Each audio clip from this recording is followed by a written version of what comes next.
ရဲ့လုပ်ငန်းခွင်မှာအသုံးများတဲ့ F4 key အကြောင်းလေးပြောပြပေးပါမယ်။ဟုတ်ပြီ F4 key ကဘယ်လိုသုံးတာလဲဘယ်နေရာမှာသုံးတာလဲဒါလေးတစ်ချက်ရှင်းပြပါမယ်။ကျမတို့ကဒီနံပါတ်10 20 30ဒီမှာရေးထားတယ်ပေါ့နော်။အဲ့ဒါတွေကိုဒီ10နဲ့ပေါင်းကျင်တာ10နဲ့ပေါင်းကျင်တဲ့အခါမှာညီမျှချင်းရေးတယ်ဒီရှေ့က10မှာကလစ်နှိပ်တယ်အပေါင်းလက္ခဏာရေးတယ်ဒီဘုတ်ကဒီ10ကိုရိုက်ထည့်လိုက်လို့မရဘူးလားဆိုတော့ရတယ်။အဲ့ဒါနှိပ်လိုက်ပြီးရင်ကလစ်ချအောက်ကို double click လေးနှိပ်လဲရတယ် CD ဆွဲလိုက်လဲရတယ်ပေါ့နော် CD ဒီလိုမျိုးဆွဲလိုက်လဲရတယ်အဲ့လိုမဟုတ်ဘဲနဲ့ double click နှိပ်လဲရတယ်ဒါဆိုရင်ဆဲခွက်ရဲ့ formula ကိုကြည့်ရင်10နဲ့ပဲပေါင်းထားတယ်10နဲ့ပဲပေါင်းထားတယ်ဆရာမကဒီဘက်မှာ20လို့ပြင်လိုက်ရင်ဒီမှာပြောင်းလဲခြင်းမရှိဘူး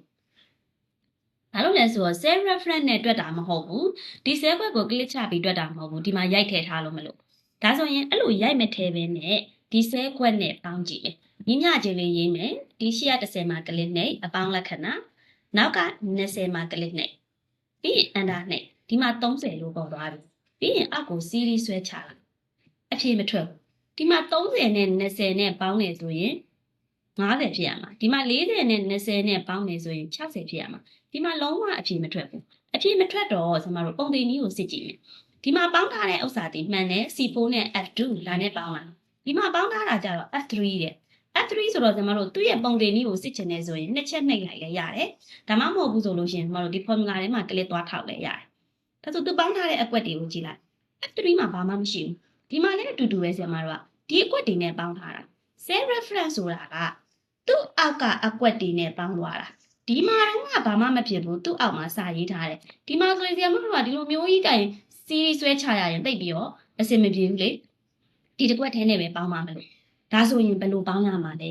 အဲ့ဆဲကွက်ကိုရွေ့မသွားအောင်လုပ်ရမယ်ဒါဆိုရင်ညီမျှချင်းလေးရေးမယ်10အပေါင်းလက္ခဏာအဲ့ဒီဆဲကွက်ကိုရွေ့မသွားခြင်းသူ့ပေါ်မှာတစ်ချက်နှိပ် keyboard ကနေရိုက်ထည့်မယ် sorry keyboard ကရိုက်ထည့်ရမှာမဟုတ်ဘူး F4 function ဒီ keyboard က F4 ဆိုတဲ့ clock လေးကိုတွားနှိပ်ဒီနေရာမှာတချို့ကနှိပ်လို့မရရင် FN နဲ့တွဲပြီးတော့နှိပ်မယ် keyboard မှာ FN key ရှိတယ် FN ကိုဖိပြီး F4 ကိုနှိပ်တချို့ကြောက်လဲ F4 သွားပြီးတော့ချက်ချင်းသွားပြီးနှိပ်လို့ရတယ်ဟုတ်ပြီနော်ဒါဆိုရင်ဒီလိုမျိုး log ဝင်သွားတယ် log ဝင်နေဆိုတော့ကျွန်တော်တို့ဒီလိုမျိုး column row တွေရဲ့ရှေ့မှာဒေါ်လာဆိုင်လေး log ခတ်လိုက်တာဒါဆိုရင်အကုန်လုံးကို log ဝင်သွားပြီဒီလိုမျိုးအကုန်လုံးကို log ဝင်အောင်လုပ်မယ်ပြီးရင် enter နှိပ်မယ်ဒါဆိုရင် click ချ double click နှိပ်လိုက်ဒါဆိုရင်ဒီမှာကြည့်လိုက်20နဲ့30နဲ့ပေါင်းတယ်ဒီမှာ20နဲ့40နဲ့ပေါင်းတယ်ဒီအဖြေပဲဒါဆိုဆဲခွက်ဒီပေါ်ကို click ချကြည့်သူဒီဆဲခွက်ဒီရွေ့မသွားဘူးအဲ့ဒီဆွဲကတ်နဲ့ပဲတွက်သွားပေးတာဒါကြောင့် function key F4 key လေးကလုပ်ငန်းခွင်မှာအရင်အသုံးများတယ်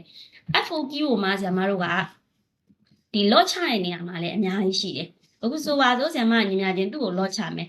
F4 နှိပ်တယ်ဒါဆိုရင်